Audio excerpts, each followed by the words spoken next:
అప్పుడున్న ఈ మెచ్యూరిటీ ఒక 10 ఏళ్ల క్రితమే నాకు ఉండుంటే నేను ఇంకొక నెక్స్ట్ లెవెల్లో ఉండేవాడిని అన్న ఒక పాయింట్ ఏదైనా మీరు గుర్తించిన పాయింట్ అంటే చెప్తారు? 100% అండి, 100%. ఇప్పుడున్న మెచ్యూరిటీ లెవెల్స్ కానీ ఇప్పుడున్న ఆలోచన విధానం ఒక 10 సంవత్సరాల ముందు ఉంటే నిజంగానే నేను చాలా మనీ ఎర్న్ చేసి ఉండేవాడిని. అంటే ఇప్పుడు నో రిగ్రెట్స్, మనీ విషయంలో నో రిగ్రెట్స్ అండి. మనీ విషయంలో నో రిగ్రెట్స్. ఇప్పటికైనా మనీ వాల్యూ కొంతమంది ఎవరైతే నన్ను విపరీతంగా అభిమానిస్తారో, కొంతమంది ఎవరైతే నన్ను విపరీతంగా ప్రేమిస్తారో వాళ్ళ వాల్యూ తెలుసుకుని ఇప్పుడు నేను ట్రావెల్ అవుతున్నా.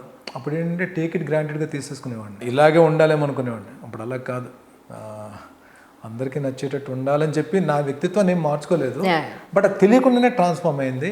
ఇప్పుడు ఎందుకో నచ్చుతున్నాను అందరికీ. జనరల్గా నా ఇంటర్వ్యూ ఒక బయోగ్రఫీలా ఉంటుందండి, స్టార్టింగ్ నుంచి ఎండింగ్ వరకు. అది 2 గంటలైనా 3 గంటలైనా డెఫినెట్గా అది గెస్ట్కి ముందే చెప్పి అది పూర్తి ఇన్ఫర్మేషన్ యాజ్ ఆన్ టుడే వరకు ఇంకెవ్వరూ ఇన్ఫర్మేషన్ ఇవ్వడానికి ఏమి ఉండకూడదు ఇంకా, అలా ఉంటుంది నా ఇంటర్వ్యూ. బట్ అన్ఫార్చునేట్లీ మీది అసలు జర్నీ ఎక్కడ నేను తీసుకోవడానికి అవ్వట్లేదు, టు బి ఫ్రాంక్.